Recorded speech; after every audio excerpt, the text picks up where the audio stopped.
ನಮಸ್ಕಾರ ಎಲ್ರಿಗೂ, ಹೇಗಿದ್ದೀರಾ? ನಾನು ನಿಮ್ಮ ಸುಜಾತ ಮಲ್ನಾಡ್. ನಾನಿವತ್ತು ಸಾಂಪ್ರದಾಯಿಕ ಶೈಲಿಯಲ್ಲಿ ಸಜ್ಜಪ್ಪನ ಮಾಡಿ ತೋರಿಸೋಣ ಅಂದ್ಕೊಂಡಿದ್ದೀನಿ.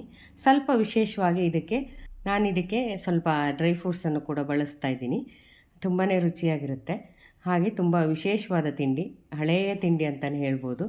ನಿಮ್ಮನೇಲೂ ಈ ರೀತಿಯಾಗಿ ತಿಂಡಿ ಮಾಡ್ಕೊಳ್ತೀನಿ, ತುಂಬಾ ರುಚಿಯಾಗಿರುತ್ತೆ. ಹಾಗಾದರೆ ಈ ವಿಶೇಷವಾದ ಸಜ್ಜಪ್ಪನ ಹೇಗೆ ಮಾಡೋದು ಅಂತ ತೋರಿಸ್ಕೊಡ್ತೀನಿ, ಬನ್ನಿ. ಮೊದಲಿಗೆ ಈ ಸಜ್ಜಪ್ಪ ಮಾಡೋದಕ್ಕೆ ರವೆ ತಗೊಳ್ತಾ ಇದ್ದೀನಿ. ರವೆ ಹಾಕೋದ್ರಿಂದ ತುಂಬಾ ಕ್ರಿಸ್ಪಿಯಾಗಿ ಬರುತ್ತೆ. ಹಾಗಾಗಿ ನಾನಿಲ್ಲಿ ಚಿರೋಟಿ ರವೆ ಇದೆಯಲ್ಲ, ಚಿರೋಟಿ ರವೆನೇ ತಗೊಳ್ತಾ ಇದ್ದೀನಿ. ಹೆಚ್ಚು ಕಮ್ಮಿ ಇದರಲ್ಲಿ ಒಂದೂವರೆ ಬಟ್ಲಿಂದ 1/4 kg ಅಷ್ಟು ಆಗುತ್ತೆ. ಇಲ್ಲಾಂದರೆ ಒಂದೇ ಅಳತೆಯಲ್ಲಿ ಇಟ್ಕೊಳ್ತಿರಾದರೆ ನಾನು ಈ ಬಟ್ಲಲ್ಲಿ 1.5 ಬಟ್ಲಾಗೋಷ್ಟು ಚಿರೋಟಿ ರವೆನ ಹಾಕ್ಕೊಳ್ತಾ ಇದ್ದೀನಿ. ಇದ್ರ ಜೊತೆಗೆ 2 ಚಮಚ ಆಗುವಷ್ಟು ಮೈದಾನ ಹಾಕ್ಕೊಳ್ತಾ ಇದ್ದೀನಿ. ಮೈದಾ ಜಾಸ್ತಿ ಹಾಕ್ಕೋಬಾರ್ದು, 1-2 ಚಮಚ ಹಾಕ್ಕೊಂಡ್ರೆ ಸಾಕಾಗುತ್ತೆ. ನಂತರ 1/4 ಚಮಚದಷ್ಟು ಉಪ್ಪನ್ನು ಕೂಡ ನಾನು ಸೇರಿಸ್ಕೊಳ್ತಾ ಇದ್ದೀನಿ. ಉಪ್ಪನ್ನು ಜಾಸ್ತಿ ಹಾಕ್ಕೊಬೇಡಿ, 1/4 ಚಮಚ ಹಾಕ್ಕೊಂಡ್ರೆ ಸಾಕಾಗುತ್ತೆ. ಆಮೇಲೆ ಉಪ್ಪು, ರವೆ ಮತ್ತು ಹಿಟ್ಟು ಎಲ್ಲ ಚೆನ್ನಾಗಿ ಬೆರಿಬೇಕು. ಅಷ್ಟರ ತನಕ ಸ್ವಲ್ಪ ಕಲಿಸ್ಕೊಂಡ್ರೆ ಆಯಿತು. ಇದೆಲ್ಲ ಕಲಸಿ ಆದ್ರ ಮೇಲೇ ನೀರು ಹಾಕೋಬೇಕು, ಅದಕ್ಕಿಂತ ಮುಂಚೆ ನೀರು ಹಾಕೋಬಾರ್ದು. ನೋಡಿ, ನಾನಿಲ್ಲಿ ಸ್ವಲ್ಪ ತೆಳುವಾಗಿಯೇ ಕಲಿಸ್ಕೊತಾ ಇದ್ದೀನಿ. ರವೆ ಇದೆಯಲ್ಲ, ಆಮೇಲೆ ಇಟ್ಟರ ಮೇಲೆ ಅದು ಸ್ವಲ್ಪ ಅರಳುತ್ತೆ, ಹಾಗಾಗಿ ಗಟ್ಟಿಯಾಗಿಬಿಡುತ್ತೆ. ಅದಕ್ಕೋಸ್ಕರ ತುಂಬ ತೆಳುವಾಗಿ ಕಲಿಸ್ಕೋಬೇಕು ಇದನ್ನು. ನೋಡಿ, ಈ ರೀತಿಯಾಗಿ ಚೆನ್ನಾಗಿ ಕಲಿಸ್ಕೋಬೇಕಾಗುತ್ತೆ. ತುಂಬ ಮೃದುವಾಗಿ ಬರುತ್ತೆ, ತುಂಬ ಗಟ್ಟಿಯಾಗಿ ಕಲಿಸ್ಕೋಬೇಡಿ. ಈ ರೀತಿಯಾಗಿ ಮೃದುವಾಗಿ ಕಲಸಿ ಆಮೇಲೆ ಸ್ವಲ್ಪ ಗಟ್ಟಿ ಬರುತ್ತೆ. ಅದಕ್ಕೋಸ್ಕರ ನೋಡಿ, ಇಷ್ಟು ಕಲಸಾದ್ರ ಮೇಲೆ ಇದನ್ನು ಒಂದು ಅರ್ಧ ಗಂಟೆ 1 ಗಂಟೆ ಕಾಲ ಆದರೂ ಮುಚ್ಚಿಡಬೇಕು. ಕನಿಷ್ಠ ಅರ್ಧ ಗಂಟೆ ಆದರೂ ಮುಚ್ಚಿಡಲೇಬೇಕು, ಆಮೇಲೆ ಉಪಯೋಗಿಸ್ಬೇಕು.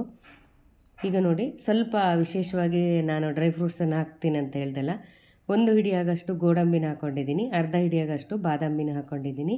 ಇದನ್ನು ಸ್ವಲ್ಪ ತರಿಯಾಗಿ ಈ ರೀತಿಯಾಗಿ ಪುಡಿ ಮಾಡ್ಕೊಂಬಂದಿದ್ದೀನಿ. ನೋಡಿ, ಈ ಥರ ಪುಡಿ ಮಾಡಿಕೊಂಡ್ರೆ ಸಾಕಾಗುತ್ತೆ. ನಂತರ ಸ್ವಲ್ಪ ಇದಕ್ಕೆ ಕೊಬ್ಬರಿನೂ ಹಾಕೋಬೇಕಲ್ಲ. ಕೊಬ್ಬರಿ ಇಲ್ಲಿ 3 ಬಟ್ಲಾಗೋಷ್ಟು ನಾನು ಕೊಬ್ಬರಿನ ತಗೊಂಡಿದ್ದೀನಿ. ಕೊಬ್ಬರಿನ ಚೆನ್ನಾಗಿ ತುರಿದ್ಬಿಟ್ಟು ಆಮೇಲೆ ಒಂದು ಸಲ ಮಿಕ್ಸಿಗೆ ಹಾಕ್ಬಿಟ್ಟು ಈ ರೀತಿಯಾಗಿ ಪುಡಿ ಮಾಡಿ ಇಟ್ಕೊಂಡಿದ್ದೀನಿ. ನಂತರ ಇದಕ್ಕೆ ಬೆಲ್ಲ ಬೇಕಾಗುತ್ತೆ. ಬೆಲ್ಲ ನಾನಿಲ್ಲಿ 1.5 ಬಟ್ಲಾಗೋಷ್ಟು ಬೆಲ್ಲವನ್ನು ತಗೊಂಡಿದ್ದೀನಿ. ನಾನಿಲ್ಲಿ ಬೆಲ್ಲವನ್ನು ತುರಿದಿಟ್ಕೊಂಡಿದ್ದೀನಿ, ನೀವು ಪುಡಿ ಮಾಡಿ ಆದರೂ ಇಟ್ಕೋಬೋದು. ನಂತರ ಇದನ್ನು ಸ್ವಲ್ಪ ಪಾಕ ಮಾಡ್ಕೋಬೇಕು. ಅದಕ್ಕೋಸ್ಕರ ನಾನಿಲ್ಲಿ ಒಂದು ಬಾಣಲೆ ಅಥವಾ ಪಾತ್ರೆ ತಗೋಬೇಕು. ಆ ಪಾತ್ರೆಗೆ ನಾನು ಒಲೆ ಹಚ್ಬಿಟ್ಟು ನಂತರ ಬೆಲ್ಲವನ್ನು ಹಾಕ್ಕೊಳ್ತಾ ಇದ್ದೀನಿ. ಇದರಲ್ಲಿ 1.5 ಕಪ್ಪಷ್ಟು ಬೆಲ್ಲ ಇದೆ, ಅಷ್ಟು ಹಾಕಿದರೆ ಸಾಕಾಗುತ್ತೆ. ಜಾಸ್ತಿ ಸಿಹಿ ಬೇಕನ್ಸೋರು ಹಾಕೋಬೋದು, ಆದರೆ ಇಷ್ಟು ಸಿಹಿ ಚೆನ್ನಾಗಿರುತ್ತೆ, ಸರಿಯಾಗಿ ಇರುತ್ತೆ. ಅದಕ್ಕೆ ಸ್ವಲ್ಪ ಒಂದು ಅರ್ಧ ಲೋಟದಷ್ಟು ನೀರನ್ನು ಕೂಡ ನಾನಿಲ್ಲಿ ಸೇರಿಸ್ಕೊಳ್ತಾ ಇದ್ದೀನಿ. ನೀರು ಹಾಕಿದ್ರ ಮೇಲೆ ಚೆನ್ನಾಗಿ ಈ ರೀತಿಯಾಗಿ ತಿರುಗಿಸ್ತಾ ಇರಬೇಕು. ಇದರಲ್ಲಿ ಏನಾದರೂ ಕಸ ಇದ್ದರೆ ಒಂದು ಸಲ ಸೋಸ್ಕೊಂಡ್ಬಿಟ್ಟು ಆನಂತರ ಇದಕ್ಕೆ ಬಳಸಿದರೆ ಒಳ್ಳೆಯದು. ಇದರಲ್ಲಿ ಏನು ಕಸ ಇರಲಿಲ್ಲ, ಹಾಗಾಗಿ ನಾನು ಹಾಗೆ ಹಾಕ್ತಾಯಿದ್ದೀನಿ. ಚೆನ್ನಾಗಿ ಈ ರೀತಿಯಾಗಿ ಕುದಿ ಬರ್ತಾ ಇರಬೇಕು. ನೋಡಿ, ಚೆನ್ನಾಗಿ ಕುದ್ರ ಮೇಲೆ ಇದರಲ್ಲಿ 1 ಎಳೆ ಪಾಕ ಬಂದರೆ ಸಾಕು, ಜಾಸ್ತಿ ಪಾಕ ಬರೋದು ಬೇಡ. ಜಾಸ್ತಿ ಪಾಕ ಬಂದರೆ ಗಟ್ಟಿಯಾಗೋಗುತ್ತೆ. 1 ಎಳೆ ಪಾಕದಷ್ಟು ಇದ್ದರೆ ಸಾಕಾಗುತ್ತೆ. ಈಗ ಇಷ್ಟು ಬಂದಿದೆಯಲ್ಲ, ಇಷ್ಟು ಸಾಕಾಗುತ್ತೆ. ನಂತರ ನಾನೀಗ ಕೊಬ್ಬರಿನ ತುರಿದಿಟ್ಕೊಂಡಿದ್ದೀನಲ್ಲ, ಈ ಕೊಬ್ಬರಿನ ಪೂರ್ತಿಯಾಗಿ ಹಾಕ್ಕೊಂಡಿದ್ದೀನಿ. ಇಲ್ಲಿ ನಾನು ಕೊಬ್ಬರಿ 3 ಬಟ್ಲಾಗೋಷ್ಟು ಮಾತ್ರ ಹಾಕ್ಕೊಂಡಿದ್ದೀನಿ. 3 ಬಟ್ಲಿಗೆ ಇಷ್ಟು ಸರಿಯಾಗಿರುತ್ತೆ ಬೆಲ್ಲ, ಹಾಗಾಗಿ ಅಷ್ಟೇ ಹಾಕ್ಕೊಂಡಿದ್ದೀನಿ. ಈಗ ಪುಡಿ ಮಾಡಿ ಇಟ್ಕೊಂಡಿದ್ದೀವಲ್ಲ ಡ್ರೈ ಫ್ರೂಟ್ಸು, ಅದನ್ನು ಕೂಡ ನಾನಿಲ್ಲಿ ಸೇರಿಸ್ಕೊಂಡು ಈ ರೀತಿಯಾಗಿ ಚೆನ್ನಾಗಿ ಕಲಿಸ್ಕೋಬೇಕು. ಬೆಲ್ಲ, ಕೊಬ್ಬರಿ ಮತ್ತು ಡ್ರೈ ಫ್ರೂಟ್ಸ್ ಮಿಶ್ರಣ ಎಲ್ಲ ಚೆನ್ನಾಗಿ ಮಿಶ್ರಣ ಆಗಬೇಕು, ಅಷ್ಟರ ತನಕ ಕಲಿಸ್ಕೊಂಡ್ರೆ ಆಯಿತು. ನೋಡಿ, ಇವಾಗ ಎಷ್ಟು ಚೆನ್ನಾಗಿ ಮಿಶ್ರಣ ಆಗಿದೆಯಲ್ಲ, ಈ ರೀತಿಯಾಗಿ ಕಲಿಸ್ಕೊಂಡ್ರೆ ಸಾಕು. ಸ್ಟವನ್ನು ಆಫ್ ಮಾಡಿ ಇಟ್ಟಿರಬೇಕು, ಇಲ್ಲಾಂದರೆ ಗಟ್ಟಿ ಆಗ್ತಾ ಬರುತ್ತೆ. ಅದಕ್ಕೆ ನೋಡಿ, ಈ ರೀತಿಯಾಗಿ ಆದರೆ ಸಾಕು. ಇದನ್ನು ಸ್ವಲ್ಪ ತಣ್ಣಗಾಗಕ್ಕೆ ಬಿಡ್ತೀನಿ. ನೋಡಿ, ಈಗ ಪೂರ್ತಿಯಾಗಿ ಬೆಲ್ಲದ ಕೊಬ್ಬರಿ ಮಿಶ್ರಣ ತಣ್ಣಗಾಗಿದೆಯಲ್ಲ. ನಂತರ ಇದನ್ನು ಸ್ವಲ್ಪ ಈ ರೀತಿಯಾಗಿ ನಾದ್ಕೊಂಡ್ರೆ ಆಯಿತು. ಇದು ಉಂಡೆ ಕಟ್ಟೋದಕ್ಕಷ್ಟೇ ಈ ರೀತಿಯಾಗಿ ನಾದ್ಕೊಳ್ಳೋದು. ನೋಡಿ, ಆಮೇಲೆ ಚಿಕ್ಕದಾಗಿ ಈ ರೀತಿಯಾಗಿ ಉಂಡೆ ಮಾಡ್ಕೊಂಡ್ರೆ ಆಯಿತು. ಸಜ್ಜಪ್ಪ ಮಾಡುವಾಗ ತುಂಬ ದೊಡ್ಡ ಗಾತ್ರದ ಉಂಡೆ ಮಾಡ್ಕೊಳ್ಳೋದು ಬೇಡ. ಈ ರೀತಿಯಾಗಿ ಪುಟ್ಟದಾಗಿ ಒಂದು ಅಡಿಕೆ ಗಾತ್ರದಷ್ಟು ಉಂಡೆಗಳನ್ನು ಮಾಡಿಟ್ಕೊಂಡ್ರೆ ಆಯಿತು. ಇದು ನೋಡಿ, ಹದವಾಗಿದೆ ಪಾಕ ಎಲ್ಲ, ತುಂಬ ಚೆನ್ನಾಗಿ ಬಂದಿದೆ. ಈ ರೀತಿಯಾಗಿ ಎಲ್ಲ ಉಂಡೆಗಳನ್ನು ನಾನು ಮೊದಲಿಗೆ ತಯಾರು ಮಾಡಿ ಇಟ್ಕೊಂಡಿದ್ದೀನಿ. ಈಗ ಉಂಡೆಗಳೆಲ್ಲ ತಯಾರಾಗಿದೆ. ನಂತರ ಹಿಟ್ಟು ಹೇಗಾಗಿದೆ ಅಂತ ತೋರಿಸ್ತೀನಿ. ನೋಡಿ, ಆವಾಗ ಮೃದುವಾಗಿ ಕಲಸಿಟ್ಟಿದ್ವಲ್ಲ, ಇಷ್ಟು ಚೆನ್ನಾಗಿ ಬಂದಿದೆ ನೋಡಿ ಹಿಟ್ಟು. ಈ ರೀತಿಯಾಗಿ ಹಿಟ್ಟು ಬರಬೇಕು. ನಂತರ ಸಜ್ಜಪ್ಪ ತಟ್ಕೊಳ್ಳೋದಕ್ಕೆ ಒಂದು ಪ್ಲಾಸ್ಟಿಕ್ ಕವರ್ ಬೇಕಾಗುತ್ತೆ. ನಾನಿಲ್ಲಿ ಒಂದು ಪ್ಲಾಸ್ಟಿಕ್ ಕವರನ್ನು ತಗೊಂಡಿದ್ದೀನಿ. ನಂತರ ಇದ್ರ ಮೇಲೆ ಸ್ವಲ್ಪ ಎಣ್ಣೆಯನ್ನು ಕೂಡ ಸವರ್ಕೊಳ್ತೀನಿ. ಆಮೇಲೆ ಈ ಹಿಟ್ಟನ್ನು ಸ್ವಲ್ಪ ಮಾತ್ರ ತಗೋಬೇಕು. ಹೋಳಿಗೆ ಹಿಟ್ಟು ತಗೊಳ್ತೀವಲ್ಲ, ಅದಕ್ಕಿಂತಲೂ ಸ್ವಲ್ಪ ಕಮ್ಮಿ ತಗೋಬೇಕು. ಈ ರೀತಿಯಾಗಿ ನಂತರ ನಿಧಾನವಾಗಿ ತಟ್ಬಿಟ್ಟು ಈ ಉಂಡೆಯನ್ನು ಪೂರ್ತಿ ಮುಚ್ಚೋ ಹಾಗೆ ಈ ರೀತಿಯಾಗಿ ಹಾಕ್ಕೋಬೇಕು ಹಿಟ್ಟನ್ನು.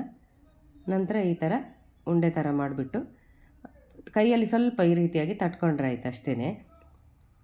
ಲಟ್ಸೋದೇನು ಬೇಡ, ಕೈಯಲ್ಲಿ ಈ ರೀತಿಯಾಗಿ ಪುಟ್ಟದಾಗಿ ತಟ್ಕೊಂಡ್ರೆ ಆಯಿತು. ಇನ್ನೊಂದು ಸಜ್ಜಪ್ಪನ್ನು ಹೇಗೆ ಮಾಡೋದು ಅಂತ ತೋರಿಸ್ಕೊಡ್ತಾ ಇದ್ದೀನಿ ನೋಡಿ. ಈ ರೀತಿಯಾಗಿ ರವೆಯ ಕಣಕವನ್ನು ತಟ್ಕೋಬೇಕು, ತೆಳುವಾಗಿ ತಟ್ಕೊಂಡ್ರೆ ಆಯಿತು. ನಂತರ ಉಂಡೆ ಇಟ್ಬಿಟ್ಟು ನಾವು ಹೋಳಿಗೆಯಲ್ಲಿ ಹೂರಣವನ್ನು ಮುಚ್ತೀವಲ್ಲ ಅದೇ ರೀತಿ ಮುಚ್ಕೊಂಡ್ರೆ ಆಯಿತು. ನಂತರ ಈ ಸಲ ರೌಂಡಾಗಿ ಮಾಡ್ಕೊಂಬಿಟ್ಟು ಈ ರೀತಿಯಾಗಿ ತಟ್ಕೊಂಡ್ರೆ ಆಯಿತು. ಎಷ್ಟು ಸುಲಭವಾಗಿ ಬೇಗವಾಗಿ ಮಾಡ್ಕೋಬೋದು. ಇದು ತುಂಬ ಸುಲಭವಾಗಿ ಮಾಡುವಂಥ ತಿಂಡಿ ಅಂತಲೇ ಹೇಳ್ಬೋದು. ನೋಡಿ, ಈಗ ಈ ರೀತಿಯಾಗಿ ಸ್ವಲ್ಪ ಸಜ್ಜಪ್ಪನ್ನು ತಟ್ಟಿಟ್ಕೊಂಡ್ಬಿಟ್ರೆ ಬೇಗ ಕಾಯಿಸ್ಕೋಬೋದು ಅಲ್ವಾ. ಅದಕ್ಕೋಸ್ಕರ ನಾನು ಇಷ್ಟು ಸಜ್ಜಪ್ಪನ್ನು ಮೊದಲಿಗೆ ತಯಾರು ಮಾಡಿ ಇಟ್ಕೊಂಡು ನಂತರ ಬಿಸಿಯಾದ ಎಣ್ಣೆಗೆ ಹಾಕ್ಬಿಟ್ಟು ನಿಧಾನವಾಗಿ ಕಾಯಿಸ್ತಾ ಇದ್ದೀನಿ.